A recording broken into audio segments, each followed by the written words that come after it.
Hello, good morning. My name is Thalia Sparling, and I'm an Amana Research Fellow at the London School of Hygiene and Tropical Medicine. And I'd just like to welcome everyone from all over the world, in the East Coast, on the West Coast, in Asia, Africa, and Europe. I'm just going to briefly introduce our speakers, and then I will let them get on to their exciting results. So first, we're going to hear from Erin Pfeiffer and Brian Cheng. Erin is she's the head of the Caregiver Mental Health Network, and is with Food for the Hungry. And then Brian is the assistant director of the Global Mental Health Lab at Teachers College and Columbia University. They're going to present a study from Uganda that looked at an intervention involving interpersonal psychotherapy for groups within the context of a larger care group implementation, including aspects of maternal care, nutrition, and WASH. Secondly, we're going to hear from Vicky Santoso, who is from Northwestern University and a newly minted Amana Fellow. And she's going to present findings about mental health in Tanzania in the context of an agroecological intervention that didn't actually have an explicit mental health focus, but found certain benefits from on mental health.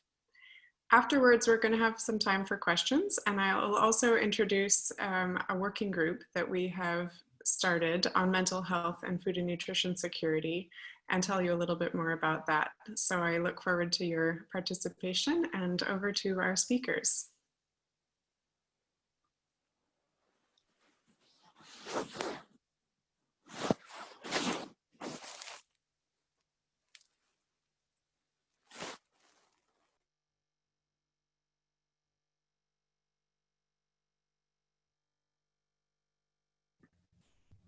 Good morning, I'm Erin. It's so lovely to be with you all, and thank you so much for just attending and taking interest in this topic. I'm going to give an overview of the study that Thalia mentioned and pass it over to my colleague Brian to discuss some of the results. I want to give a little bit of background on the topic. I'm guessing that most of you who are here have already some vested interest or background in mental health, but I do want to just highlight that it's really becoming increasingly recognized as a really critical component of women and caregivers' well-being, as well as the entire population. And really, there's been a lot of research that's shown the undeniable, long-lasting, permanent impact that caregiver mental health can have on the well-being of health and development of children as well. And so that's what we're going to talk about today as I introduce this study from the Uganda research trial. Astonishingly, about 1 in 5 mothers are estimated in developing countries to experience depression after childbirth, and 15 to 23% of children are estimated to live with a parent suffering from mental illness. So these are high prevalence rates, and despite these prevalence rates, mental health conditions are often quite under-recognized, infrequently measured, and often are characterized by poor access to treatment outcomes. Low and middle income countries include about 80% of the population of the globe right now, but estimated at about 20% of the world's mental health resources. Evidence is looking more and more at the relationship between caregiver mental health and child health, nutrition, and development outcomes. And there's an understanding that it's a bidirectional relationship, indicating that poor child health outcomes, such as when a child is ill or malnourished, may induce poor caregiver mental health outcomes. And additionally, mental health determines how caregivers understand, respond to, and interact with children, which can have a profound impact on their own development and health. And this growing body of research has really illuminated that caregiver mental health has impacts that are distinct both for children and for the caregivers themselves. So this is just a highlight of some of the research to date that has shown the impact that mental health can have on children. Very young infants can be affected by and are very sensitive to the early environment, as we know from early childhood development research, and the quality of care. And thus, if there's prolonged or severe mental illness that can hamper the mother or child attachment, it can affect breastfeeding, infant care. Even in pregnancy, for example, maternal distress can reduce the placenta's ability to protect the baby from stress cortisol levels. Has been linked to a number of negative child outcomes, including high risk of health problems even later in life, such as difficulties learning and some social skills. Following birth, also parents and caregivers who may have anxiety or depression are less likely often to engage in positive parenting practices and interactive parenting behaviors. Specifically, depression has been linked to low birth weight, undernutrition in the first year of life, as well as higher rates of conditions like diarrheal disease, complete immunization, and some of the cognitive development I mentioned. And what's really interesting is that there's growing evidence that all of these relationships are quite independent of the influence of poverty, malnutrition, and the broader chronic social adversity.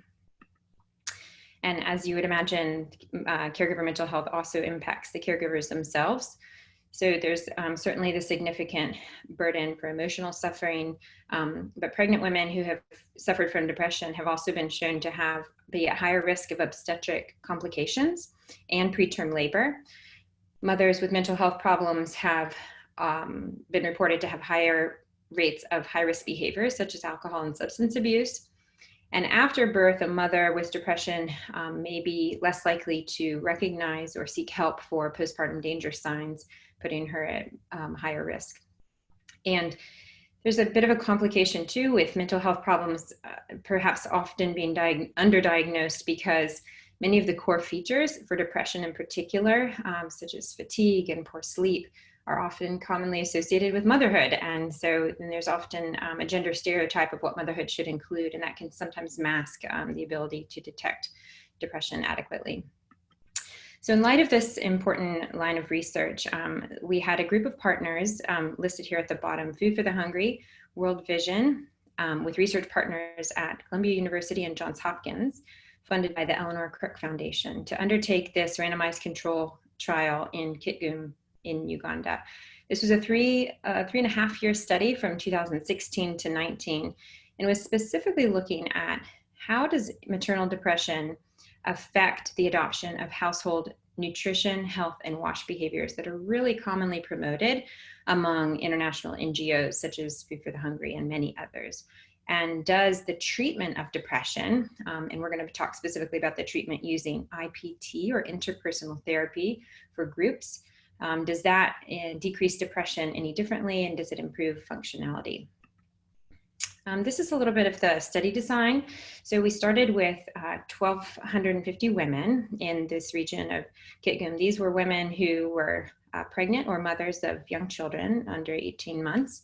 And we were specifically studying if, we were dividing the two groups randomly into an intervention arm and a control arm.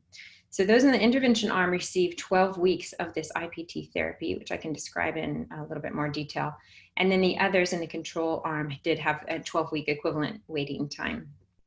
And both groups subsequently participated in care groups. And care groups is a model of peer-to-peer health education that's really commonly used in a lot of NGOs. If you're not familiar with it, caregroup.info.org is a great resource. But this consists of a training cascade from a paid promoter down to volunteers who are women who are training their peers through different health modules in a small group setting, as well as doing individual home visits for some coaching and behavior modeling. So both groups participate in that after either the depression treatment or the waiting time.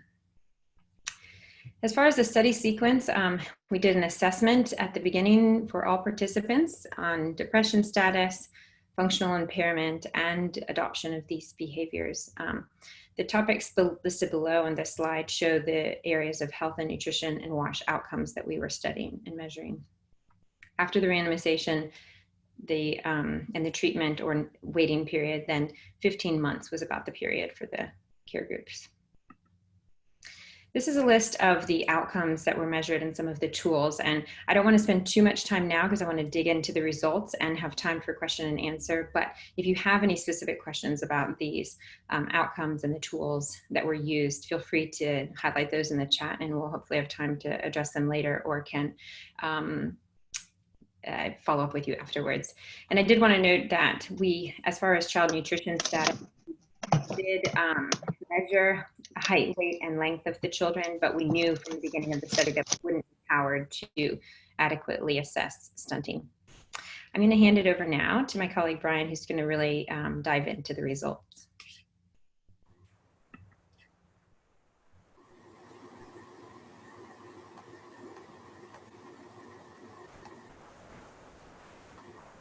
Thanks, Erin. These are some, I would say, preliminary, but essentially they're unpublished results. We're still going through a whole list of more sophisticated analyses, but these are kind of the main outcome findings that we have so far. In terms of depression, I saw very briefly in the chat someone that asked how depression was measured, and essentially we used a PHQ-9, the Patient Health Questionnaire 9-item scale, which has been widely validated in low-income countries, especially in Sub-Saharan Africa, as well as East Asia and Southeast Asia. And we used a cutoff score of 10, as well as the algorithm that's built into the scale. And what we found was at baseline, we had all of our women depressed. That was our inclusion criteria. And after IPT or after treatment, we see a drastic reduction in rates of depression in this women. And it was a significant difference between our intervention arm and control arm, where women who, the intervention arm who received group interpersonal therapy, about only 25.7% of these women met the cutoff score for having depression versus 32.6% of the women in the control arm. And while that was significantly different, we essentially lost that difference over time at another measurement point during halfway through the care group program, the nutrition program, and also at the end point of our study. And so you can see here from a very simple graph, we lost that difference.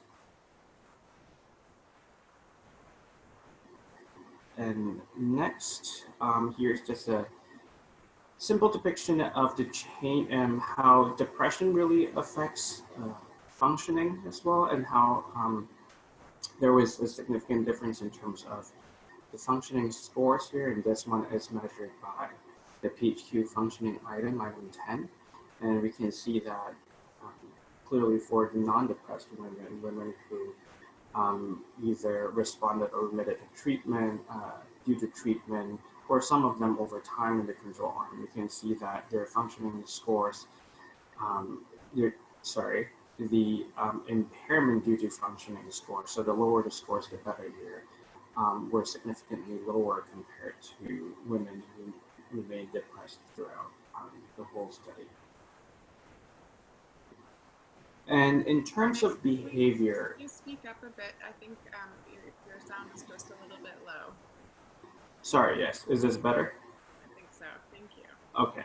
So in terms of behaviors,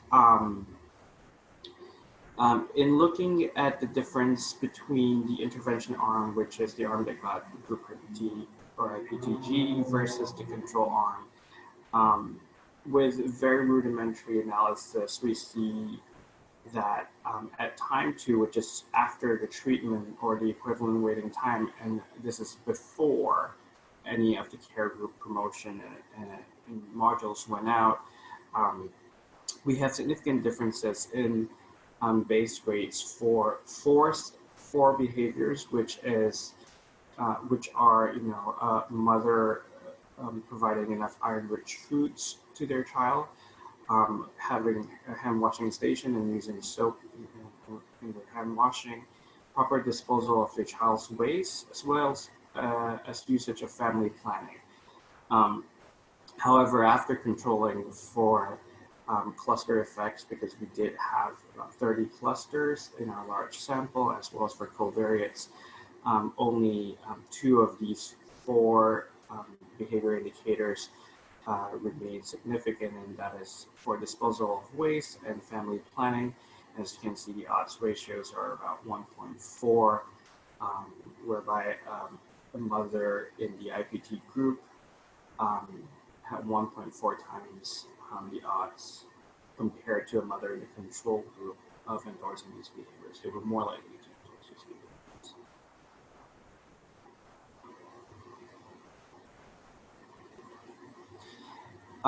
In terms of looking at, the effects of depression on these behaviors, because we know depression and function affects functioning, which also affects these behaviors.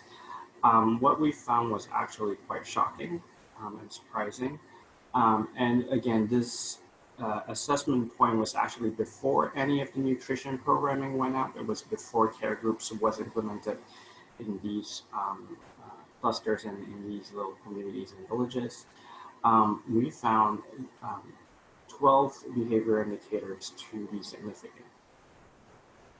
And those include, proper feeding of a child when the child's ill, knowing the proper danger signs, a minimum of 5 danger signs, detecting them and then knowing what to do, exclusive breastfeeding practices, or giving their child a minimal acceptable diet, again iron-rich foods, hand washing, disposal of waste, proper water treatment, monitoring your child's growth, providing sufficient vitamin A for their child, as well as usage of family planning.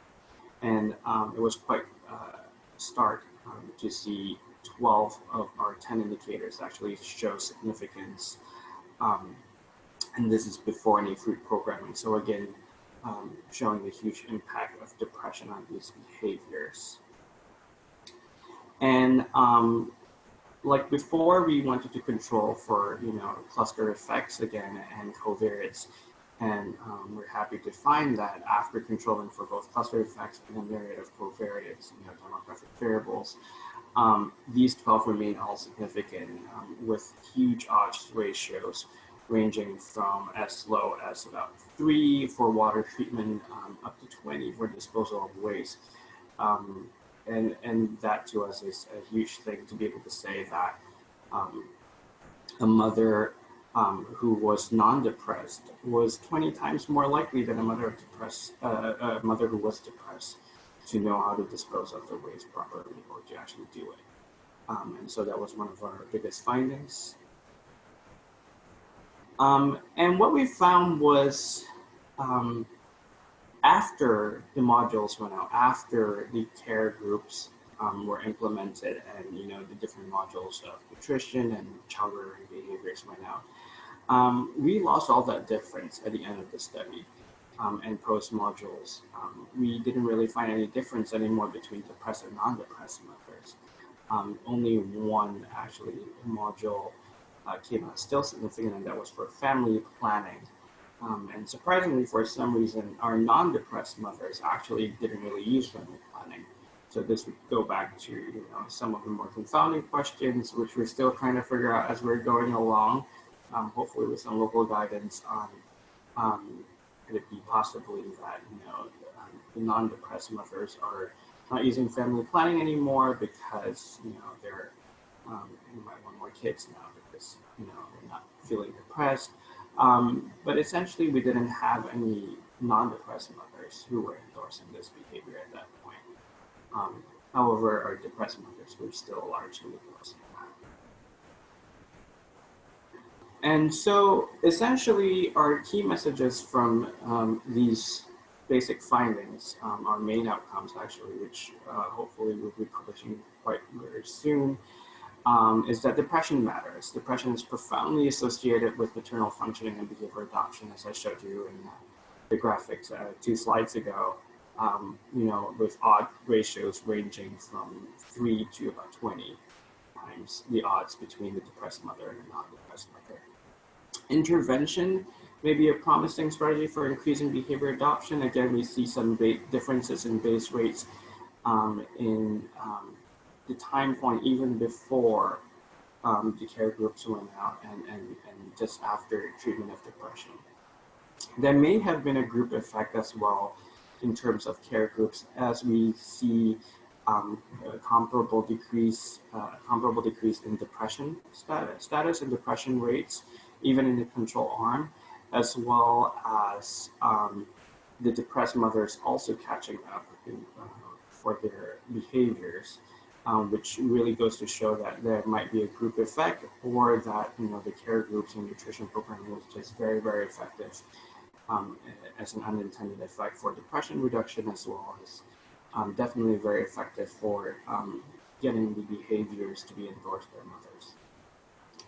And last but not least, the study really supports interventions that improve depression, and more importantly,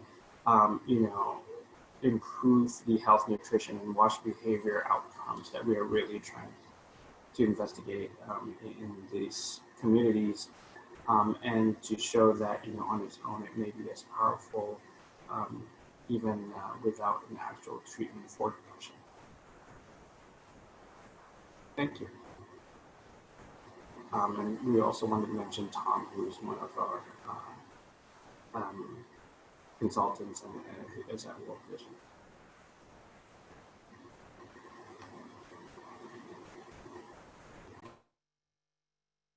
I believe that's it. Thanks, Dahlia. Great. So we'll go over to you, Vicky. Should we save questions? I think we'll save questions for the end, and hear from Vicky Santoso first.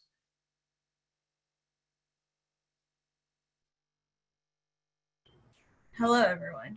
I forgot to unmute. Yeah, just make sure you speak up, because I think Brian's sound was a little bit low. Right. Is this better? Can you hear me? Okay. Oh, okay. Good morning if you're in the US. I'm here to talk about our intervention in Tanzania, and unlike Aaron's and Brian's study, our intervention is an agriculture intervention, then surprisingly have impact on maybe not surprisingly, have impact on women's mental health. In this presentation, I'm going to talk about three things. Hello? Yeah, okay, three things. The first is participatory nutrition-sensitive agroecology intervention reduces depressive symptoms in women. The second is how food security mediates that impact. And the last is how other possible mediators. So first, let's talk about this alphabet soup of an intervention. The intervention takes place in 20 villages in semi-arid area in central Tanzania. We recruited 25 to 30 households in a village, totaling to 591 households. We randomized at cluster level, so 10 intervention village, 10 control village, which get intervention at the end of the study. And we only work with food insecure smallholder farmers, and when we choose, we ask them to, if they're food insecure, if they're farmers, if they're interested in participating in agriculture intervention, and if they have children under 1, because that was our primary outcome. We used the Farming for Change curriculum. This curriculum was developed actually by farmers in Malawi, smallholder farmers, in collaboration with some topical experts. And what's unique about this curriculum is that it minimizes lectures and focuses on participatory methods of teaching, such as discussion. And in this curriculum, we talk about sustainable agriculture, food security, gender, and nutrition. And so it has all of that. And we use stories and songs usually to illustrate how these things are interacted. We also distribute some legume seeds. So as you can see, we're very much an agriculture intervention. And then we have 1 male and 1 female mentor farmers who basically run the intervention. They have full say of what happens in the village. They also have in close communication with us, get to decide what we as an intervention decide to do in the next year, in the next quarter, etc. And long story short, we have all kinds of impacts that we think we will see, right? So we have impacts on agriculture, we have impacts on food security, we have tiny impacts on decision making, bigger impacts in division of tasks in terms of gender, and that all ultimately leads to impact on child's dietary diversity. But that's not what we're here to talk about. We're here to talk about mental health. So in the middle of all the measure that we asked our participants, we also collected CES-D. So it's Center of Epidemiology scale for depression, and it's a 20-question scale, and it's just about all kinds of depressive symptoms. And it's validated in Uganda in 2014. And so, and for the rest of this, for all of our analysis, we use the East African specific cutoff of 17 instead of 16, which is the usual. And so I'm going to show you our data. 2016 is when we have our baseline, and then we collect every year after that. But you should treat 2017, 2018, and 2019 as the after intervention. And we see, and the gray is the late intervention, green is the intervention group. So first things first, at baseline, we found about 40% women have show probable depression because this scale is not good for, it's not for diagnosis, so we can only say in population that it is 40% proportion of probable depression. But that's a very high number, I think, 40% of women having probable depression. And then over the years, we see big yearly fluctuation. Maybe, and I think it's very closely related to how rain and how harvest is going on that year. And so I think that's very interesting. But if you see that over time, the women in the intervention group have much lower and lower proportion of probable depression compared to their counterparts. And at the end of the day, when we did the analysis, we found that the odds of women having probable depression is about half. You know, the odds ratio is 0.57. And so we think about what would make that happen. It's an agriculture intervention. We didn't seek out to have impact on mental health. So we think that the thing that comes up to mind right away was food security. The relationship between food security and women's depression has been very well documented, shall we say. It's bidirectional. And then there's a lot of discussion about both biological and psychosocial pathways. So biological pathways include inadequate access to nutritious food, leading to nutritional deficiencies, and or physical effects associated with food security, such as stomach aches and headaches, which can impact mental health status. But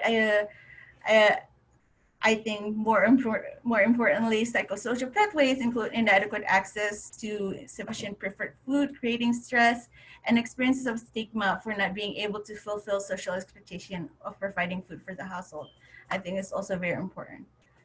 There's a lot of finding of this association, but all of them are observational studies. So there's the 2009 systematic review by Weaver and Hadley. There's another unpublished meta-analysis, and there's plenty of longitudinal studies of this relationship.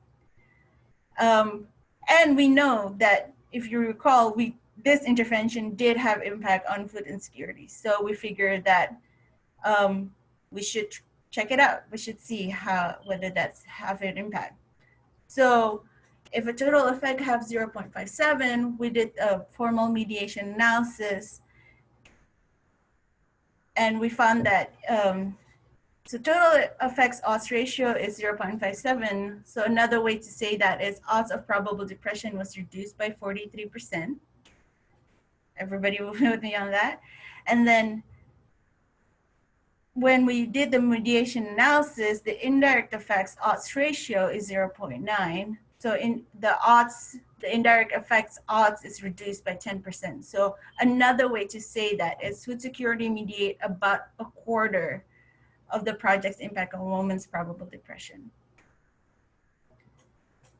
So now we think about, we only can explain 1/4 of that impact. So now we start thinking about other possible mediators. And when I think about this, I think about one conversation during a focus group between women, between participating women in one of our data collection. And when they were talking about depression among, in their village. And one person starts saying, it is because husband put all the responsibility on wives, like taking care of the children and other activities, and that's why they have no peace. You might find the woman with the baby on her back and thinking of the bad life she has. And then another person looked like she wants to speak. So my assistant said, oh, my sisters speak openly. And then she said, women are depressed because they have more responsibilities than men. And she makes a small mistake when men are back, when they are yelling at them, there's no peace inside. You may have activities to do and children want some food, which you can't afford, and you just wish you could provide, and the husband is up, so you are depressed because you have a lot to do all alone. So I think from this, I think there's a lot of other possibilities that we can explore. So I think the biggest one is gender equity. So multiple things showed up there. Is domestic violence, is division of tasks, is this expectation that women are supposed to be able to take care of it all. So this like not division of tasks, not only physically, not only time-wise, but also like the mental burden for that. Social support, so talking between women, I think that's going to be very important. And the fact that our intervention is within small groups and they have to help each other, maybe that plays a part. And we are not sure how much of that is participatory approach, because I think that connected to social support, participatory approach, encourage people to tell their stories and they're sharing their experience. So maybe we think that plays a part. So we talked about these three things, how this intervention have impact on depressive symptoms in women. We know that food security have mediate some of that impact, and we know there are other things that we still have to investigate. Thank you.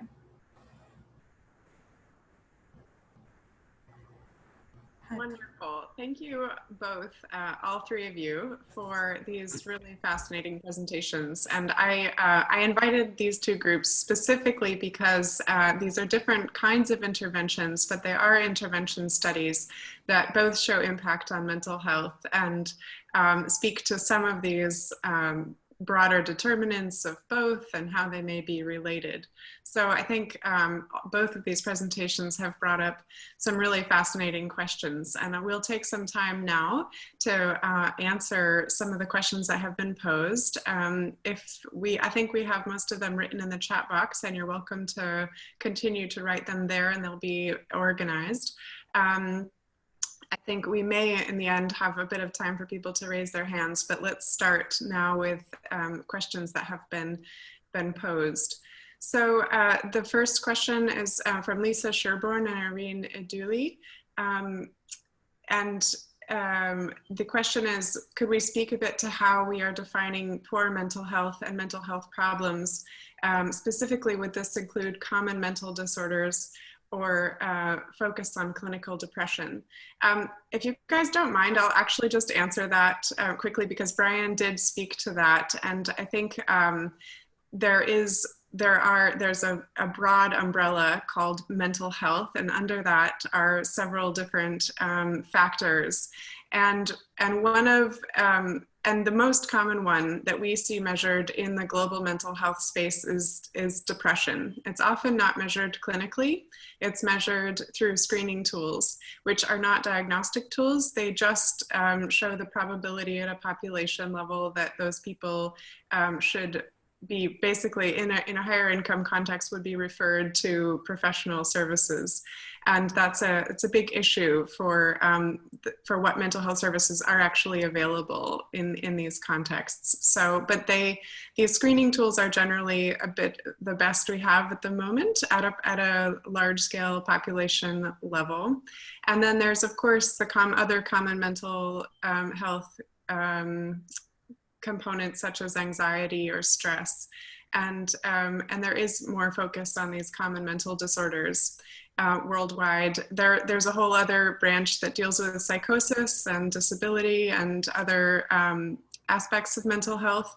But in this, at least in our world, in these groups where we are speaking more about common mental disorders. The last thing I would say is that there are some resources out there for different screening tools based on the context, because each screening tool is validated to various degrees and translated sometimes well, sometimes poorly in both Asian, African, and other contexts. And some of them have been better validated than others. But there is a review of that that was published, I think it was in 2016 or 2017, maybe later, by Ali et al. From the London School. And then there are some other resources, and we'll speak about that a bit later. So I just wanted to point that out quickly. Okay, then questions for the group. So any suggestions for simple screening of mental health of caregivers in a survey setting? So I actually will ask maybe Erin and Brian, you could answer that one. Sure, yeah. I think we use PHQ because it's one of the quickest screening tools with one of the highest levels of specificity as well as sensitivity that we've found, and also highly validated in various, a myriad of settings and countries, well translated, and lots of validation efforts to show, the comparable rates and its use all over the world. And the nice thing about the PHQ is it also has an algorithm that it's based off, the Western, our semi-narcissistic DSM criteria here in the States. So it actually asks all the items of the criteria for depression to diagnose depression, and it has an algorithm, and if you follow the algorithm, it gives you, a probability that a person is depressed or not based on that. But more commonly, it's a very useful screening tool to use a rough cutoff of usually 10, a score of 10. And we've found in global mental health that the PHQ has been widely used because it's been shown to be quite accurate. Great. And it takes about 5 minutes at most, 10 as long as. So you would just want to make sure that in your setting that it's validated, because there is Yes. there's some variation in places. But it is common. It's one of the more commonly used ones, especially in Africa. Yeah. So we have a question from Carolyn Hilary. Is the drastic reduction due to time or to care group participation? That's for Brian. Probably both. As we know in the course of mental health, especially depression, time usually plays a huge role. In our control group, we saw a reduction even without intervention, right? In the control arm over 12 weeks, there was a huge reduction anyway.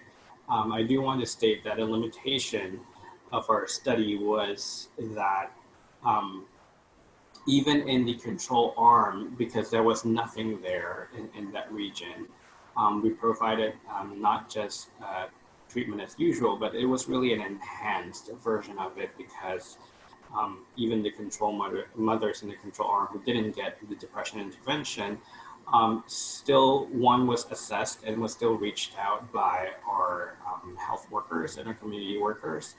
And whenever we had a mother with severe depression or a mother who was in imminent risk of self-harm or suicide, they were referred to local, health clinics that we had partnerships with, And so we had a high rate of suicidality there in these mothers. Actually, we had about 30% of mothers having suicidality.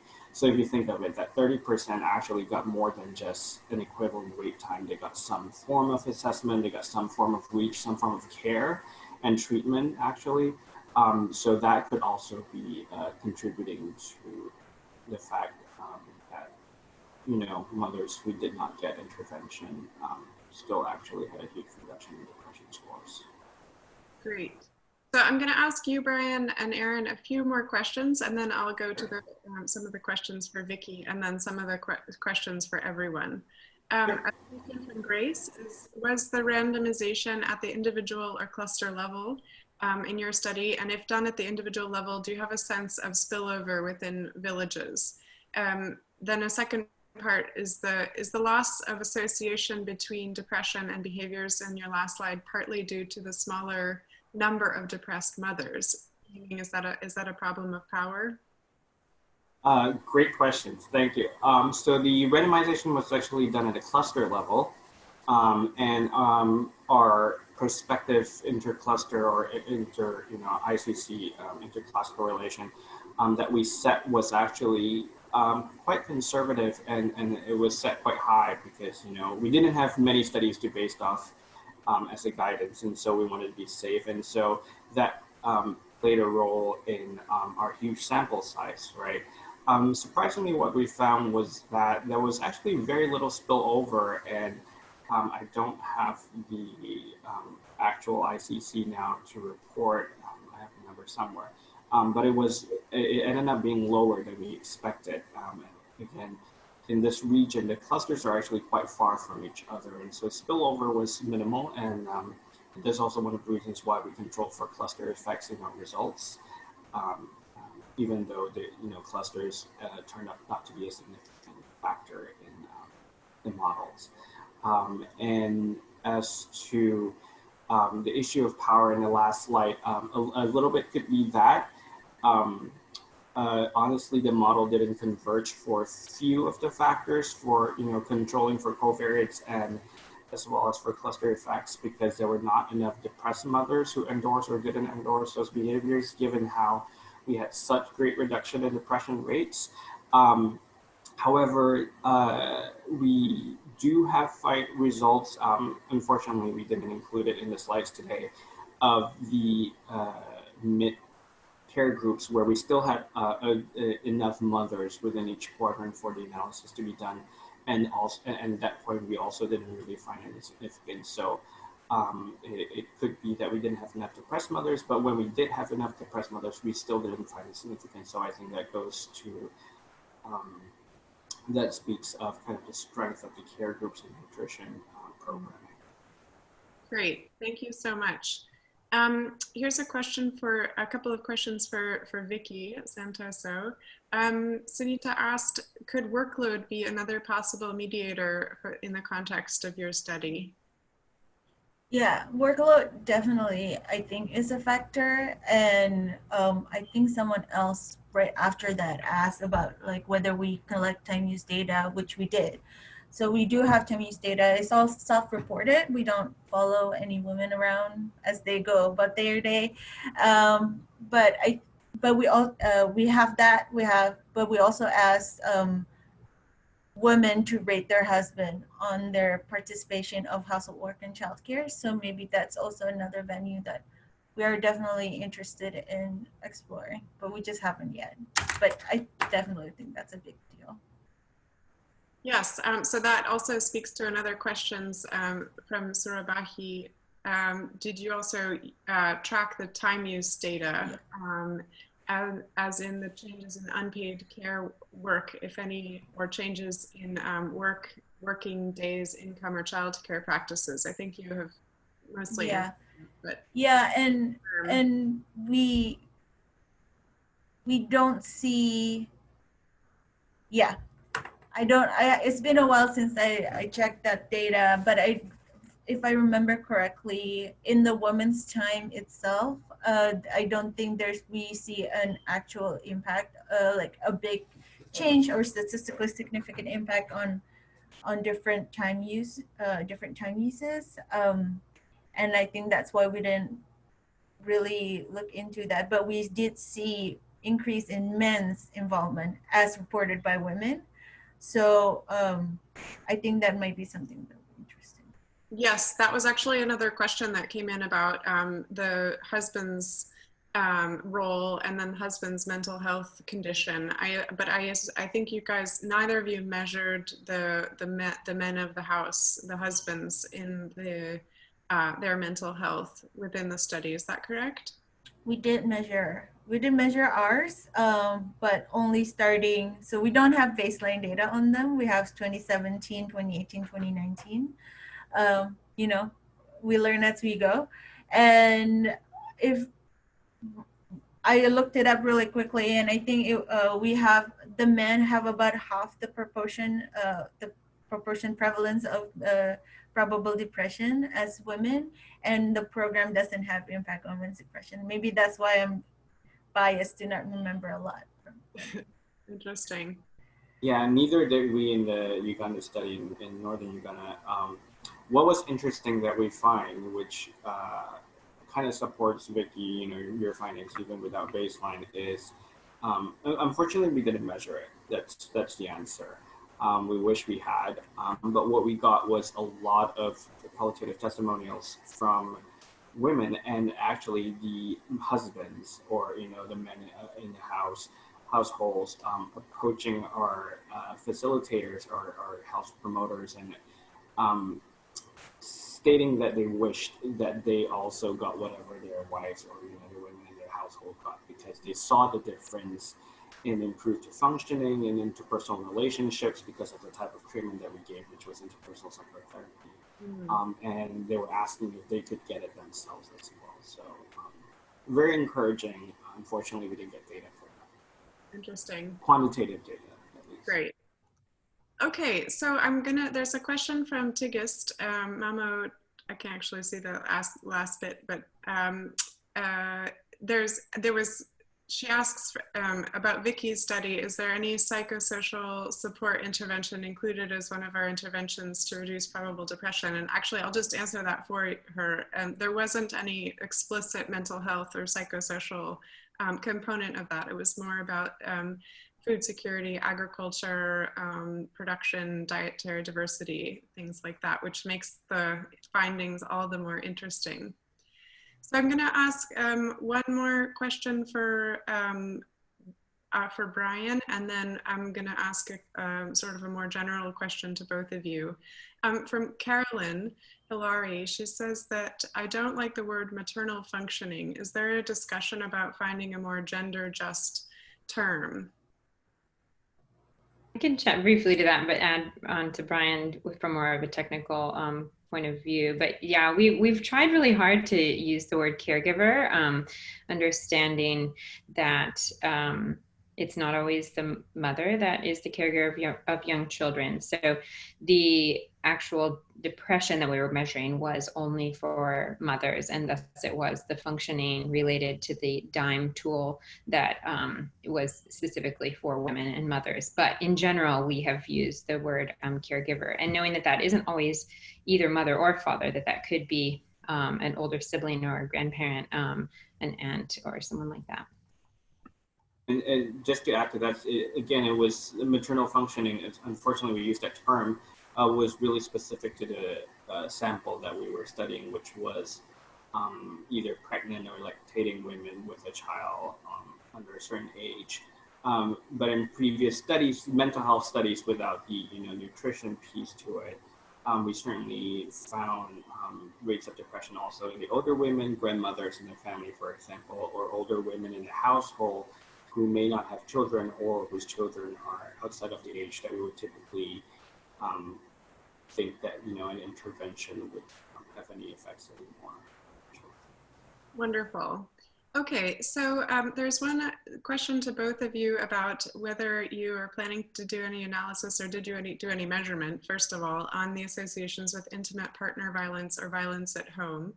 And then the last, I'm going to pose another question to both of you, which may be, both the groups, which may be an opportunity to just sort of summarize your thoughts and your findings. from Abayar Mokunin. Based on the findings of each study, what would presenters say are the most important drivers of maternal depression? Vicky, you want to go ahead first with the IPP piece? Yeah, we did collect data on IPD, and I think it will be interesting. I don't know how accurate our data is on that, because it's all self-reported, and this is by the time we get to ask that question is towards the end. So I don't know how accurate that we're the data that we're getting. But yeah, definitely interesting. It might be interesting, but the thing about intervention data is that we, if the intervention doesn't have impact on IPV, it's really hard to get that variance spread. So yeah, but I think definitely something that we're looking into. And our study did not measure, and we regretted that. We needed to be a little narrow for a few different reasons, but there were certainly reports frequently of gender-based violence of the mothers that were in these IPT groups, and through those observations and through these IPT meetings that came up as a recurring factor, it actually appeared to also affect attrition a bit. So I think moving forward, we would like to include that in future studies. It is complicated, as Vicky referenced. It's not an easy thing to measure, to assess, and then what to do when you are finding cases that need referrals. So it's complicated. Right. And to add to that, fortunately, what we do have is a proxy. We did measure behaviors, perceptions and quote unquote acceptance, however you may frame that, of our respondents towards aggression. So, on a scale of 1 to 5, if a woman burns the food, how acceptable do you think it would be for, your husband to hit the wife? So we do have those proxy questions in terms of attitudes and acceptance of violence towards women, but it's not necessarily specifically for the respondent because it's just their acceptance. We also have a lot of other variables which we've yet to necessarily analyze, which we plan to look at mediation and whatnot, but we do have agency variables, we also have variables of whether or not, was it the husband who was the head of the household versus the respondent, the mother, they were the head of the household, which we know plays a role, in IPV as well as in a lot of the endorsement of these behaviors. We also have variables looking at how much say, the respondent or the mother has in the household in terms of keeping the household intact, in terms of providing food for the children, education, how much say in various aspects. So we really look forward to analyzing that. We haven't yet, but do, keep an eye out for, a series of papers that we'll be publishing quite soon. Wonderful. So if you guys can answer these last two questions quite quickly, so we can end on time, that would be wonderful. But what is your sense of the most important drivers of maternal depression in these contexts, just in a quick sentence? I would put gender-based violence as one of the components, not the only, but certainly one. And I think from the quote that the woman in our project said, I think that summarized everything nicely. I think not only is, the violence, but also the workload and this mental burden of why food security is so closely related is because of the stigma. The mother cannot take care of the children and everything. So maybe we should also think about more support for women rather than what is empowering women, and that's another question. So yeah. And I just wanted to throw it out there for everyone to think about it, is that, as great as these two studies are, of course, with its flaws and limitations, as all studies do, I think an important thing for all of us in this field to think about is the possible bidirectionality of depression and these behaviors and functioning indicators that we're looking about. A lot of the default in either fields to think, for us and then on our side is, depression affects these behaviors, affects these indicators. And then on the other end, Vicky very nicely also showed that, agricultural practices and these programs and, their ability to perform these things also affect, depression. And so there's a huge bidirectionality, which unfortunately I don't know if we'll be able to answer as soon as we'd like. In terms of what causes what, but it really could be that a mother is depressed because she could not provide, because she could not do certain things, and so one feels depressed, as opposed to the default in mental health, which is that they're depressed and that's what's causing them not to be able to have these behaviors. So I think keeping that in mind is very important moving forward in research in this field. Great. And that leads very nicely into a last question. And again, I'll just ask you guys to all each keep your answers quite brief. Just we have a couple of announcements to leave you with at the end, one from me and one from Erin. But did you have any other advice or considerations you'd like to share with researchers interested in incorporating mental health metrics and analyses into their ongoing data collection or interventions? Just briefly, everyone. I would say really, if you have the time to take a look at the review that Thalia mentioned earlier, it's a really good collection of mental health tools, which, gives you a lot of data on, the sensitivity, specificity, all the things that you care for. And it comes to the end of the day, I read, Singida had a really nice comment, is you have to keep it brief enough, and yet, something that's valid enough that you get to measure what you want to measure. And it's always a struggle in terms of balancing what's feasible and reasonable versus wanting to measure whatever you want to measure. Indeed. Vicky, do you have any thoughts? No, I don't think I have anything to add other than also do it, just to do it, because I think it's very understudied. Yes. And that will lead me in to a last piece, an announcement from a group that Erin is working on.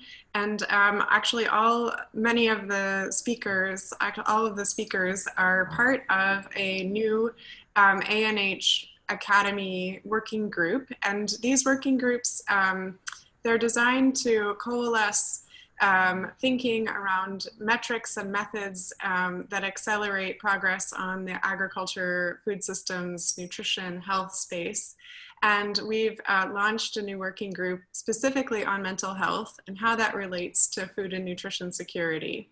So the core group has been formed, and we do intend, we have sort of two goals. One is to provide a bit of a synthesis look at the evidence available on this topic from a broader perspective than just in women of reproductive age only in Africa on depression. We want to kind of zoom out and say, okay, what are we thinking about? What kinds of metrics should we be using? What kinds of settings? What do we really know? What is the strength of the evidence on certain linkages, and what we might want to promote for interesting findings going forward and how these are linked. And so to speak to this, the advice and guidance about people wanting, either from the global mental health world, wanting to incorporate more food and nutrition work into their studies or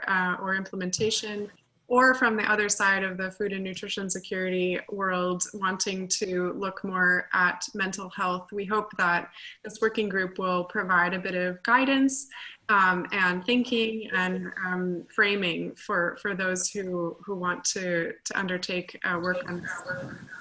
So we do foresee that there will be some opportunities for engagement, and we hope that everyone here on this webinar and those who haven't managed to join but who check this out later would become sort of outer ring stakeholders in some work that we are planning to produce in the next year or two.